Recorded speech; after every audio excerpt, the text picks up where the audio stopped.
Hi team! Let's now look at the client onboarding process. We begin with a risk summary, which gives an overview of the risk levels across all clients. This helps us identify which clients require closer attention and prioritization. It sets the context for the decisions we need to make during onboarding. Client acceptance. The first step is client acceptance, which ensures that a client is appropriate and suitable for us to work with, in line with our firm's policies and risk appetite. This form includes the following sections. Client information captures basic details about the client, including identity, business structure, and nature of operations. Client classification categorizes the client based on size, complexity, and potential risk factors, which then guides the level of scrutiny needed. Integrity, compliance, and ethics assesses whether the client aligns with ethical and legal standards. This includes checks for regulatory history, prior misconduct, or reputational concerns. Conclusion, a summary section where the preparer makes a recommendation on whether to accept the client based on the information collected. This stage is critical, as it forms the basis for whether an engagement leader can accept a new client into our portfolio. Assurance engagement acceptance and continuance.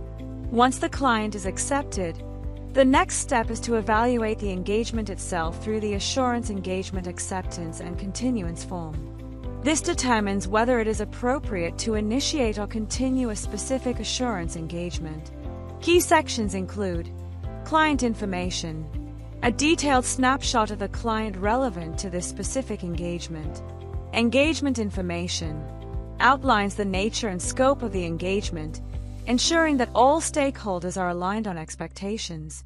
Engagement details and client classification further classifies the engagement based on complexity, risk, and specific service elements. Financial health and stability reviews the client's financial position to assess their viability and long-term sustainability. Laws and regulations identifies regulatory frameworks and compliance obligations that apply to the engagement.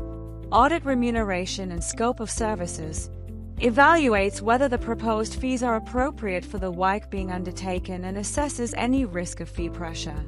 Internal controls examines the strength of the client's control environment, which impacts audit risk.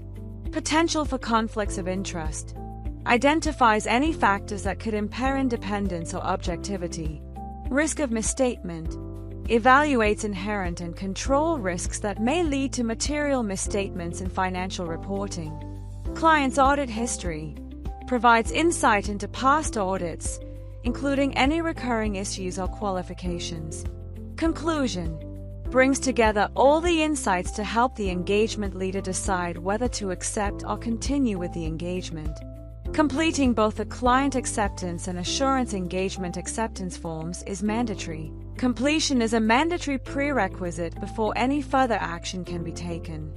Once all required details, such as client information, legal identifiers, audit scale, and other relevant inputs, have been filled out and the onboarding task is marked as complete, only then will the user be allowed to proceed to the next step of creating a workspace.